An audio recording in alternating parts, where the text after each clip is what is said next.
Hello and welcome to the debate. I'm your host Sana Maqbool with you at PTV World. In today's show, we will be taking a look at two very important stories. The first is, of course, with reference to the COP27, which is underway in its second day today, attended, of course, by the Prime Minister, Shehbaz Sharif, along with the Foreign Minister, Bilawal Bhutto Zardari. And, of course, it's an important conference, not just for Pakistan, but the entire world as well, but especially for Pakistan in the wake of the devastating floods that have impacted the country earlier this year. And, of course, the consequences of which Pakistan is still dealing with, and there's a lot of suffering that continues and perhaps will take a long time to recover from. This, of course, is important in the context of the loss and damage conversation, which fortunately is part of the agenda at the COP27. The Prime Minister earlier also tweeted about sensitizing the international community regarding the climate change impacts in Pakistan and these devastating floods as an example of what the climate change can do to countries who are most impacted by it, and what needs to be done in terms of the developed world, those who contribute much more to the global carbon emissions, to step forward towards climate change justice and provide the kind of help that is needed to the developing community, who are, of course, not contributing as much but are suffering greatly as a result of this climate change.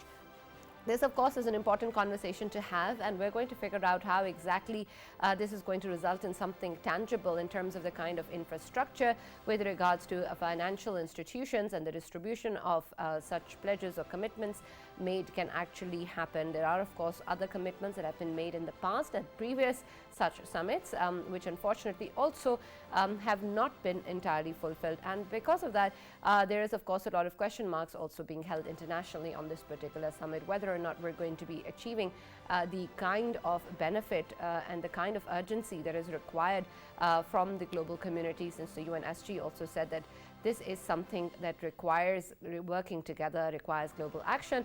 Otherwise, we are moving towards collective suicide. So, of course, this particular COP27 is a very, very important matter for all of us, and we're going to figure out what exactly are the conversations that are being held so far, meaning in terms of actual action that is required not just by Pakistan, but those who are suffering from climate change or potentially can in the future. In our next segment, we're going to be taking a closer look at what is going on at home. Unfortunately, the political dynamics and the temperature in the country seem to be rising. And because of this, of course, there's a lot of instability at home, which also impacts the economic situation of the country that Pakistan absolutely cannot afford. Unfortunately, in a recent development, we've also seen that in an interview with CNN's Becky Anderson on Monday, the PTI chairman and former Prime Minister, Mr. Imran Khan, talked about the recent assassination attempt being made at him in his Hakiki Azadi March rally, in which, of course, there is again mention of the kind of blame that he has given to suspects that he calls, which, of course, involve the Prime Minister as well, the Interior Minister and a senior intelligence officer.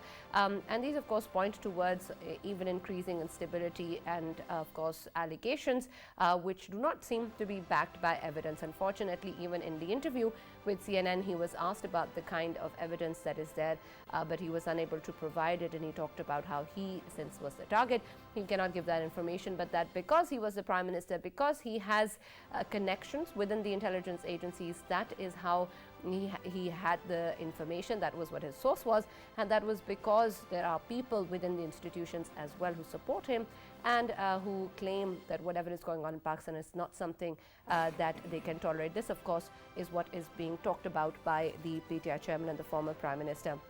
What's important here to understand, of course, the impact this is going to have on the political situation, how the kind of divide between the political leadership and the institutions continue to rise, and the kind of polarization that continues to exist within the country, and the sort of question marks it's putting on the sanctity of very, very sacred institutions within the country, and how the international community will now be viewing what is going on inside the country and the kind of impact that is going to have, and how such speculations are causing damage before any sort of investigation is complete. Something that, of course, the political leadership and the government keeps on talking about, and says that they will be providing full assistance in this regard. So that is going to be the focus in our second segment today. For this and more, as always, I've been joined in the studio by senior analyst Raja Faisal and another friend and senior analyst, Mr. Farokh Batafi, is at home. Unfortunately, was not able to make it to the studio, but thank you for joining us online. We've also been joined online by Mr. Ahmed Rafi Alam, who's an environment lawyer and member Pakistan Climate Change Council. Thank you very much for joining us. And also, we've been joined by Mr. Laurie Laban, who's an environmental researcher. Thank you very much, gentlemen, for being a part of the show and talking to us and the debate. I'll start with you, Mr. Ahmed Rafi. Considering, of course, that the COP27 is an extremely important summit for Pakistan, considering the fact that the country has been facing climate change catastrophes for quite some time. And now, of course, earlier this year, a major and unprecedented flood occurred. And because of this, we have seen that the international community, including the UN Secretary General, realized the kind of impact that the climate change has had on Pakistan and can potentially have in the future, since, of course, 1/3 of our country has been underwater and so many people have been impacted. However, when we talk about the way that the international community has responded previously to the countries who have been affected most by climate change, has not involved their discussion around loss and damage, something that Pakistan has been pushing for. Fortunately, it's part of this particular summit as well, something that the Prime Minister has been reiterating as well. But of course, you're part of this particular summit and perhaps can give us a better idea of the kind of conversations that are happening and the kind of prioritization that is going on in terms of what is more important and how exactly the kind of urgent actions that are required will translate into something that is of benefit to Pakistan and other countries. Are we perhaps moving from having a discussion around these issues towards actually devising strategies and way forward, especially in terms of financial infrastructure? Well, thank you so much for having me on. It's only the second day of the COP conference here, so conversations are beginning. Pakistan has suffered an unprecedented flood this summer, but Pakistan is not the only country that's being devastated by climate change. Nigeria is under flood. Spain suffered flooding. The United States, state of Florida, Hurricane Ian, 3 million people were without electricity. There are heat waves in China and in Europe that are devastating. And so, while climate negotiations tend to focus on the mitigation of greenhouse gases and the adaptation to any sorts of climate crises, along with other things like financial assistance in the form of the Climate Fund, this year, because of Pakistan suffering an unprecedented flood, you see, there's still a lake somewhere in Sindh and Balochistan that was once 100 kilometers wide because of this rainfall. That's a climate event that no one can plan for, no one can adapt to. And countries like Pakistan, less developed countries that are facing the brunt of climate change, need access to funds to put their economies back on their feet. Right now, it's estimated that Pakistan's reconstruction costs after this flood are in the region of $30 to $40 billion. That's about 10% of Pakistan's whole economy. We cannot get back on our feet unless we have assistance of this type, some sort of financial facility where countries from the global south or countries impacted by climate change can go and ask for that flood relief or climate relief funding that doesn't come with strings. And that's very important, because the type of funding that's available right now does come with terms and conditions. And what Pakistan is hoping to argue, now that loss and damage is on the agenda, is a more clearer sort of system under which countries can receive funds and countries will give funds for loss and damage. Absolutely. And of course, that conversation will be extremely important. I'd like to speak more about that. But let me first go to Mr. Laurie as well, considering, of course, that there is so much in terms of what is important that needs to be discussed. Of course, it's quite interesting to see that the loss and damage discussions are only now becoming a part of climate change discussions around the world. But perhaps there is a lot more that needs to be talked about that may have been missing from these conversations, especially in terms of what the countries need to do or the kind of solutions they need to look for, or what sort of action is required. This is, of course, the 27th such summit that is happening, so it's been a while since we're talking about climate change. In your aspects, what exactly do you think is part of the conversation that needs perhaps more detail, perhaps more attention, more emphasis, or do you think that there are aspects of climate change issues which are not even part of the discussion right now and need to be talked about? Let's think of the types of arguments that people have used in the past to try and get wealthy nations to think about loss and damage. I think those arguments have largely been based on a moral argument that wealthier nations that have disproportionately put carbon into the atmosphere needs to help those countries that are disproportionately feeling the impacts of that carbon being in the atmosphere. And it's right to make those moral arguments. But there's a second argument that we need to use as well, and that's a very practical argument. It's the argument to say that any kind of damage that occurs in, say, Pakistan will have implications for the rest of the world, because crises and shocks and problems that we see in one place are very quickly transmitted through our connected social and economic and political systems in a globalized world. We saw this with COVID. A infectious disease outbreak in one place soon became an infectious disease outbreak across the entire world, with implications for all of those societies. It's the same thing with the climate crisis. What happens in Pakistan does not stay in Pakistan. So the arguments on loss and damage need to also, alongside moral arguments, be practical arguments to say that countries, for any country around the world, particularly wealthy nations, you cannot stay protected. We are overall as strong as our weakest and most exposed member to the climate crisis. Right, absolutely. But unfortunately, we've seen that the kind of perhaps urgency that is required and seems to be pointed out by the UNSG or other world leaders seems to not be translated into action. Farrukh, when we take a look at, of course, climate change conversations throughout, and especially in the summit as well, there is, of course, the importance of loss and damage. But I want to also talk a little bit about the fact that when we say that this is an issue that cannot be put on the back burner, it means that this is something that requires a lot of importance, a lot of attention. But unfortunately, it seems that perhaps countries around the world don't seem to think that this is perhaps the most pressing issue that they are confronted with. There are others that is going on, and maybe, of course, have their own importance in terms of the economic conditions or the kind of conflicts that we're seeing around the world. But this, of course, is something that cannot be ignored and has been said so in so many terms by so many world leaders, including the UNSG. Is it a problem of comprehension because this is not something that is that they're dealing with right now? Or is it just that it will not become a priority since there are other factors that are impacting other countries, and so climate change can be ignored right now?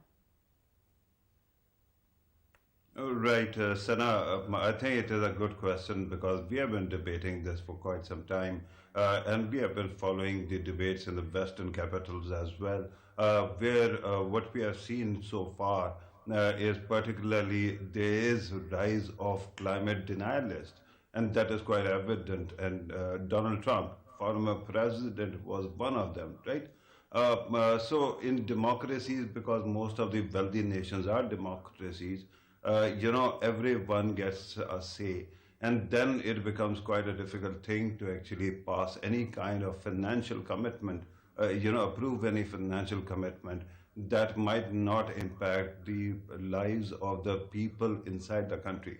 But having said that, something seems to have shifted, and I'm going to hazard a guess as well.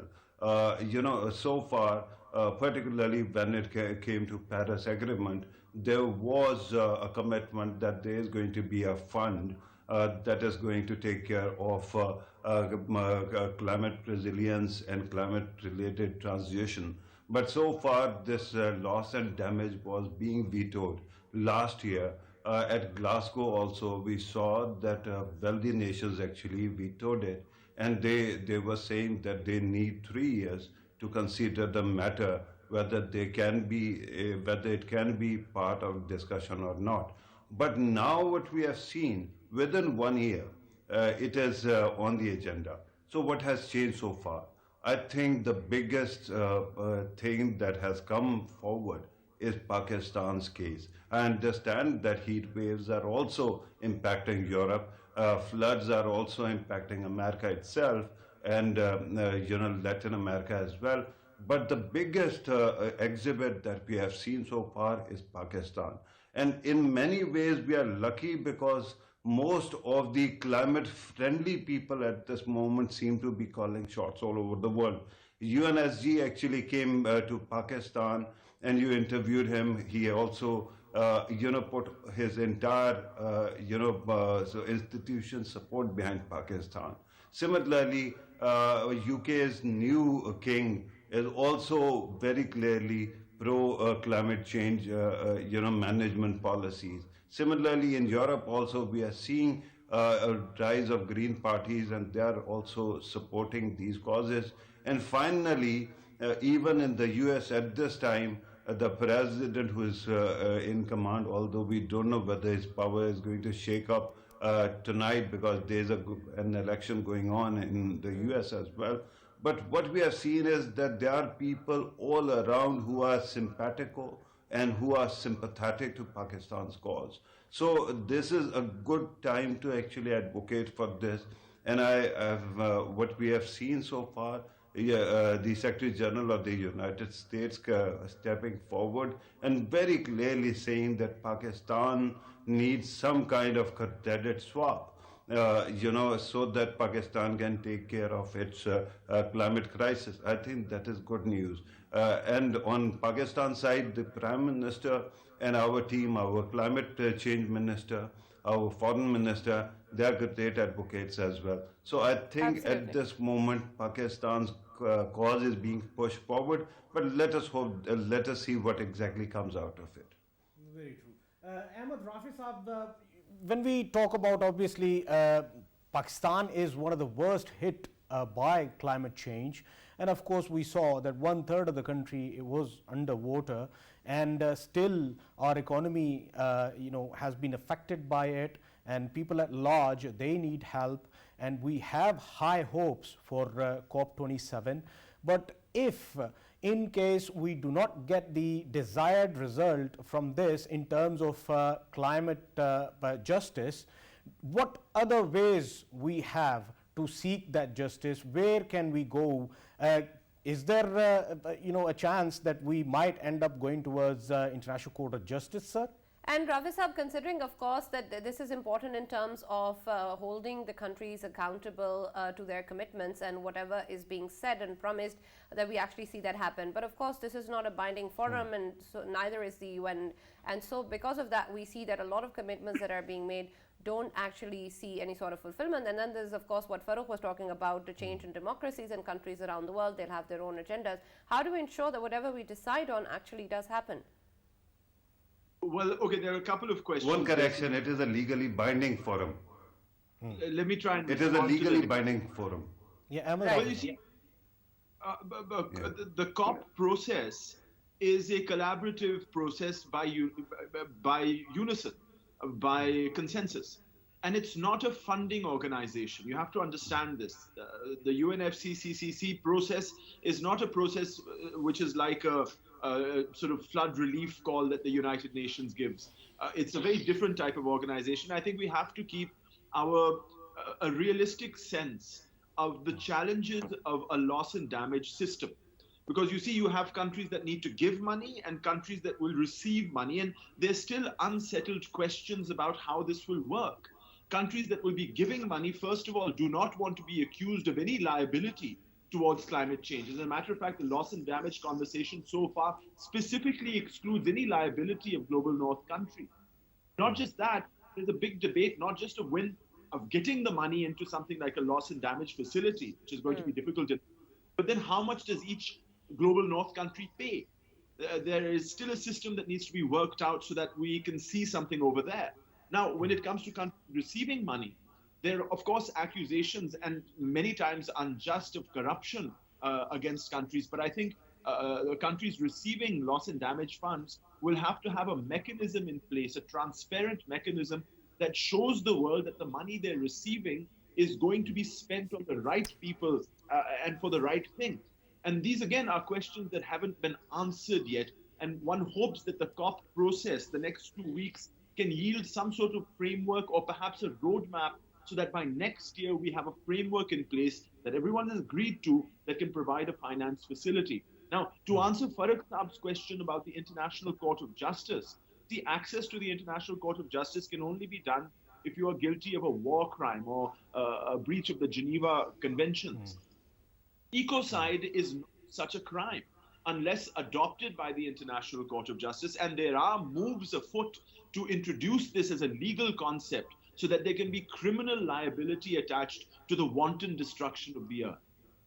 Right, absolutely. And we're going to go on a short break, and we're going to continue this conversation.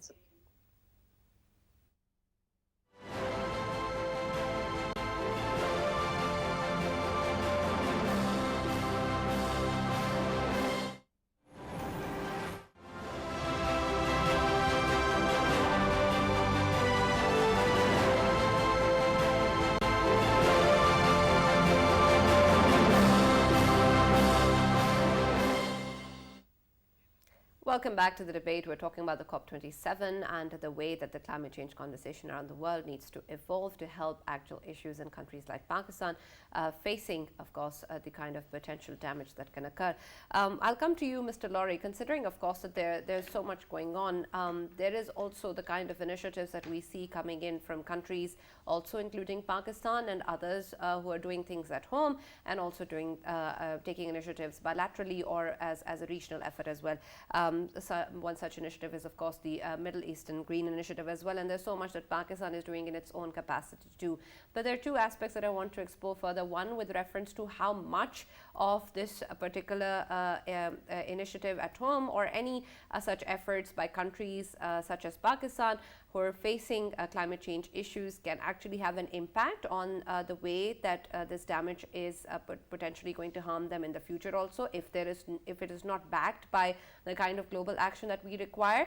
And secondly, in terms of bilateral or regional cooperation, how much emphasis do you think there is in terms of countries around the world to get together and do perhaps their own bit in terms of addressing climate change issues, and not just in terms of global action, but in terms of these smaller initiatives which can address some smaller problems that each of us have faced individually? And Lawrie, if you can allow me to obviously, an extra, knowing the fact that Pakistan is one of the countries that can be considered as a climate friendly country, obviously the CO2 emissions are less than 1%. Isn't it a responsibility of the very responsible people or very responsible states to help out Pakistan right now? On that last bit, I think it is. And let me try and give an answer to everything together. As we were hearing just before, the Paris Agreement and all of the agreements around the UN climate process, they're a mixture of legal obligations. So countries are legally obliged to participate in the process, right? To bring, for example, their plans for reducing emissions there. But then, as we've been hearing, they're not enforced necessarily in delivering on those promises. But the fact that they bring plans and that they're supposed to be transparent and they're supposed to be regularly brought provides a huge opportunity to create expectations and new norms. Now, this is where smaller initiatives can be really powerful. There is an initiative backed by a number of small nations, including Scotland. I'm in the UK right now, that is trying to provide some money. It's small money, but money to provide some compensation for loss and damage. Now, you can look at that and say, well, it's nothing near enough. This is just millions instead of hundreds of millions or billions, right? But what that's doing is creating a new norm. The norm that wealthy nations can and should and want to provide some funding for loss and damage. So the participation of countries like Pakistan, who are experiencing these very severe impacts, in initiatives like that at the beginning seem quite small, helps further drives these norms and expectations that are the mechanism in practice that actually starts to ramp up our ambition and action. So for me, that's the best way to be thinking of how some of those smaller initiatives can have big impacts on the international stage. Very true. Absolutely. Farrukh, similarly, I also want to address the fact that whenever we, of course, talk about the climate change issues with reference to Pakistan, we, of course, mention the fact that Pakistan contributes less than 1% to global carbon emissions. And that is an important number, of course, considering the kind of responsibility that those countries who contribute more have. But of course, it's also we should also take into consideration the size of the economy or what Pakistan is doing in terms of whatever aspects of climate change issues challenges that we're facing with. Of course, these floods have been unprecedented, but there have been unprecedented floods in the past. And so it obviously also means that there's a lot of accountability and responsibility at home as well in terms of how we need to respond to such challenges. Do you think that perhaps this conversation with regards to the global north or the developed countries stepping up takes away a little bit of how we also need to hold ourselves accountable in terms of the kind of actions that are needed and the kind of responses that we need to develop? Right, Sana, and this is an excellent question as well. Yeah. I think at this moment you have to look at this question as two distinct parts. The importance of international commitments and how Pakistan has to plead its case stems from the fact that global economy is not that well, and then Pakistan's economy is also really struggling at this moment. So Pakistan does not find the kind of fiscal space that is needed to address these issues, right? And that's why Pakistan has to actually go out and advocate for help as well. But coming back to our domestic concerns and our priorities, the first thing that is important to remember is whenever you are collecting funds from around the world, the first word that should come to your mind is transparency. I still am waiting to see that interactive map that the Prime Minister refused to approve because at that time it wasn't interactive enough, through which we could see where how much money is going where and how it is going to be spent. I think we'll have to actually work on transparency so that donors around the world can also feel comfortable and that it is going to the right causes. Now, regarding how our climate policy has been addressed in the past, the fact that we have been dropping balls repeatedly, and a lot of these villages that were inundated were in the middle of flood plains and right in the middle of historic flood paths. That is also something that we need to look at.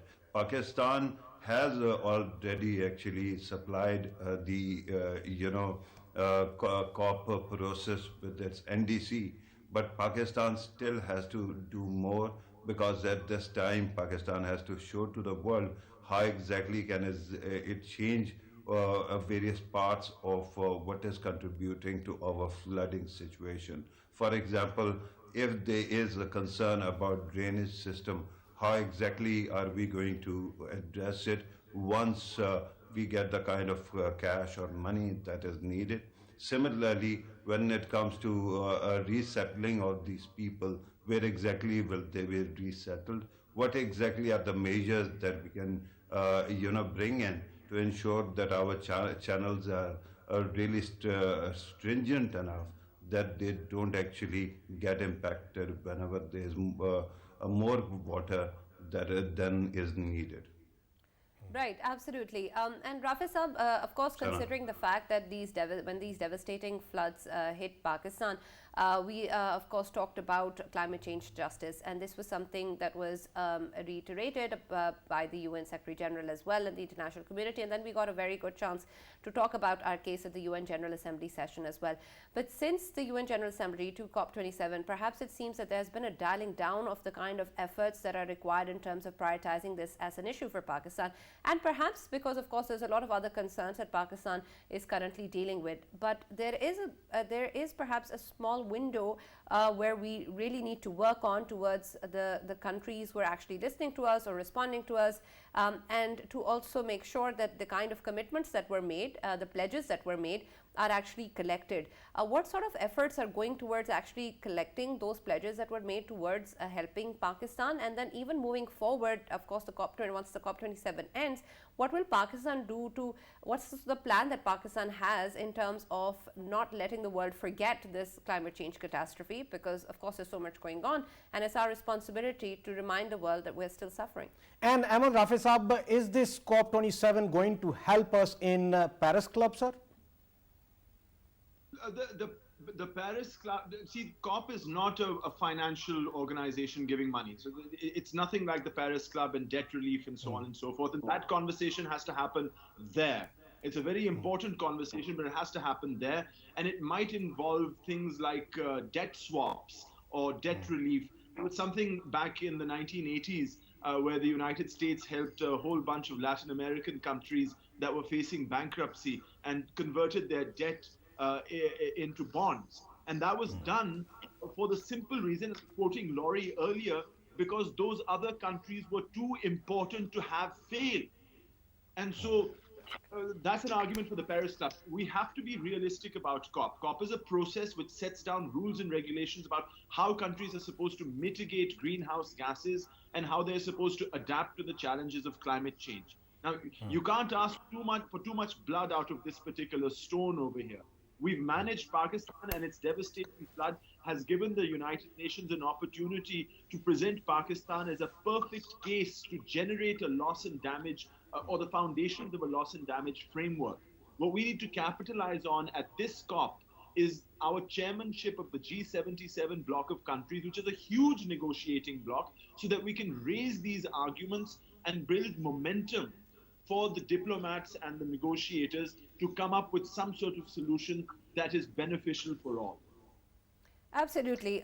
Laurie, two things about the COP27 that the summit has been facing in terms of criticism is one, of course, the kind of sponsors that we've seen in the past, also of major companies, corporate clients, or even coal companies who've been part of these sponsors who are, of course, not implementing the kind of strategies that are needed towards a more sustainable or climate-friendly atmosphere. This is, of course, important in terms of whether or not this helps the COP27 summit in terms of its credibility, or of course how the business community or the private sector also needs to be held accountable. So how do we change that? And secondly, when we take a look at the kind of international activism that exists around climate change, there are important names that unfortunately have boycotted such conferences, including Greta Thunberg, who talked about how perhaps this is a major part of greenwashing and not exactly something that would result in a tangible change for around the world. And even if this is an important platform for awareness and discussion, it's important to perhaps loop in the climate change activists as well, and the protesters who seemingly are now being sort of looked at as a separate entity than these conversations. How do we align these two moving forward? As I said before, the very basis upon which these discussions happen is a mixture of a legal requirement, essentially, to attend, and then the opportunity to create these norms and expectations. The role of campaigners, of protesters, of what we often call civil society is absolutely essential in that, because they help create these expectations on governments and the pressures to act. The fact that we're even talking about someone called Greta Thunberg is quite impressive if we look back to where campaigning was, at least at the global scale, and from certain Western nations back in 2018 before the school strikers were there. So it's very important that they play this role. I actually think that by not wanting to go or saying that she doesn't think it's worth going, Greta Thunberg is almost playing a role at COP27 because it's part of that process of ratcheting up pressure on government. So in that way, in some ways, it's quite politically shrewd, I think, because there are still many, many very dedicated campaigners who are there. The role of private companies that you said at the beginning there, I think this touches on potentially a growing problem as more and more people recognize the failure of global leaders to have acted on this, as more places get badly damaged by the impacts, the worsening impacts of the climate crisis, more and more people will question the legitimacy of moments where world leaders come together. And criticism of the role of companies that might not be doing their fair share, or of leaders who are flying in private jets and so on, in some ways shouldn't matter. It's what matters out of the conversations that's important. But at the same time, you have to maintain a certain level of legitimacy. And I think the increasing failure to have reduced emissions enough, and the worsening impacts that we will see, could lead to more of those questions of legitimacy being called in. So some of these issues are going to have to be addressed, because we're sort of entering the next stage of action to handle the climate crisis. It is now here, it is now, as we're seeing in places like Pakistan, and the legitimacy of leaders who so far have failed to act adequately is something that they need to be very concerned about, I think. Right, absolutely. Rafi sir, my last question to you, considering Pakistan's efforts towards this, is unfortunately we see that when we talk about public opinion and national opinion, it's an important force towards, of course, holding people accountable or actually implementing decisions. But when we talk about the way that the public sentiment or what is being talked about at home, unfortunately, this is perhaps not a priority in terms of the kind of emphasis it's given on even media channels. We will perhaps might be the only one right now who's talking about the importance of climate change, and the headlines, of course, are of other concerns. And that is important because we really need to talk about this urgent issue. If we're talking about this internationally, then of course, even at home, it needs to be talked about in terms of the kind of attention that it needs. How do we change this conversation in terms of what is being fed also and what is being talked about on various media platforms, and what the public awareness is also needed for them to realize that this is perhaps the most urgent issue that they're faced with, and not what political leadership may be doing or not doing? You know, it's interesting. I'm here at Sharm right now, and there are no protesters. Protesters are, in my opinion, crucial to this entire effort. Their voice and the words they use are things that negotiators and diplomats can't, but they open up the space for negotiators and diplomats to forcefully advocate their positions. And it's a shame they're not here. And so the criticism we're getting, or the COP is getting on social media, is entirely justified. It allows diplomats to be stronger in their arguments. What's tragic back home is that there's still millions of Pakistanis out of their home who are about to face a severe winter without shelter, and in many cases without food. And our mainstream media, if you were to turn on any other channel, it's talking about something completely different. This is a disconnect that needs to be dealt with. I believe the Bengali writer Amitav Ghosh called it the great derangement. You know, if you look at what's going on in Pakistan at night on our TV channels, in our media, you would imagine that the Pakistani people have no idea what the climate crisis is, when in fact it's one of the greatest challenges to face humanity. And this disconnect is being carried on not just by Pakistani media, but by international media, that sometimes just do not tell people how bad the situation is. And so I appreciate the fact that PTV, I know since the floods, has continually been talking about climate change. I know I've been on your show several times, and I want to thank you for amplifying this voice. But really, the fact is, if we're not concerned about a good 30 million of our own people, you know, it's a devastating indictment of the media and of Pakistan people's sort of understanding of what climate crisis is. Absolutely, and we really hope that changes. But thank you so much, Mr. Ahmed Rafi Alam, for joining us, and of course, Mr. Laurie Laban, for joining us and talking to us about this very, very important issue, and of course, this discussion that we really hope to see moving forward. And thank you, Farooq, for shedding light, but you're not going anywhere. We'll take a short break and come back with the next segment.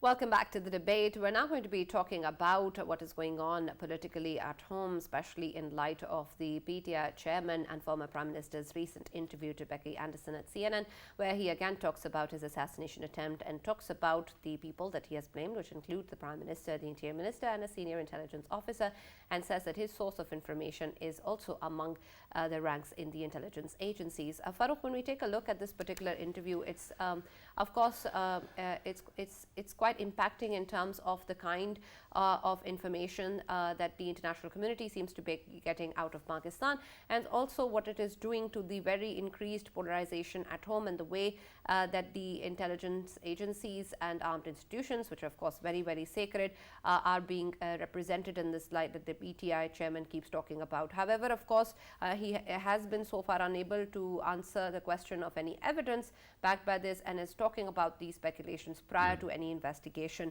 How do you see this particular interview, and especially, of course, in the past, the statements being made after his assassination attempts, and the kind of the resulting damage that it's going to have on the sanctity of these institutions, and whether or not, when we look forward, how exactly will the response to such statements also have an impact?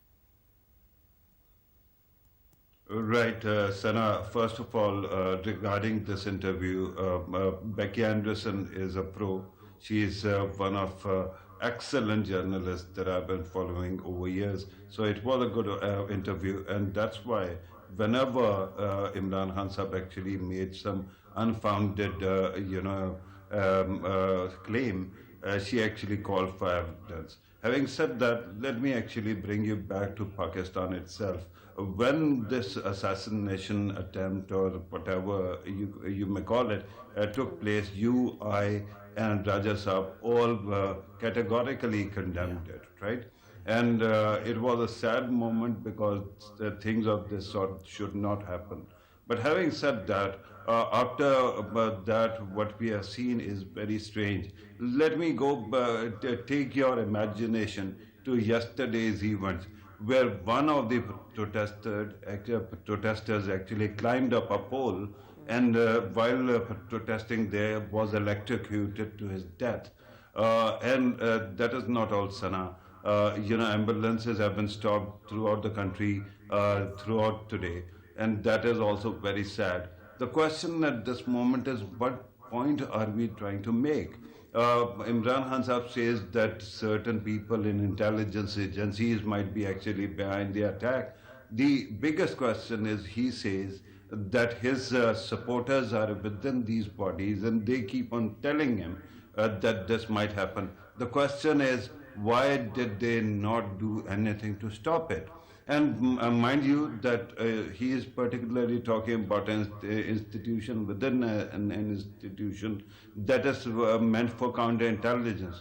The irony of claiming that somebody inside a counterintelligence body is informing him actually draws attention to how ridiculous these claims are.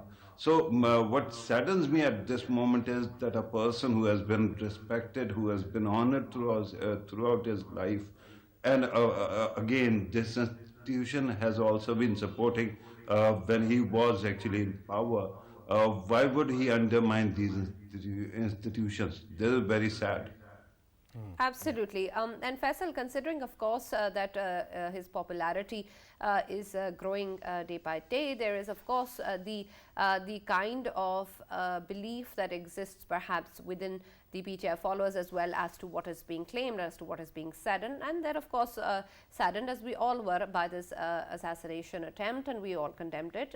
But the importance of such statements, of course, are longer lasting, and perhaps the public is not somebody who requires the kind of evidence that is being demanded. And even if there is an investigation, or even if there is evidence that comes to counter these claims, unfortunately, it seems that the impact of a statement coming in from the PTI chairman or the former Prime Minister will be taken as the truth, or whatever is being said to be what has actually happened. And that creates an even larger problem of how we're going to tackle that.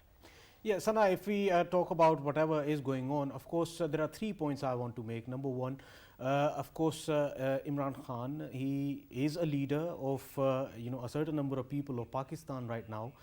He needs to be extra cautious about what he says and when he says, because it really matters whatever he says within within his supporters. When it comes to, secondly, of course, very importantly, he's been taking names obviously from within the institution. That is very wrong, and he is claiming that he has people within that institution who are informing him. I think he needs to be extra cautious about who's informing him and why are they informing him. and what about they are informing him. He needs to probe into that as well, and he needs to show that he is a responsible leader, not as someone who would get fed by anyone with any sort of information, and he would say yes to it, and he would buy that information.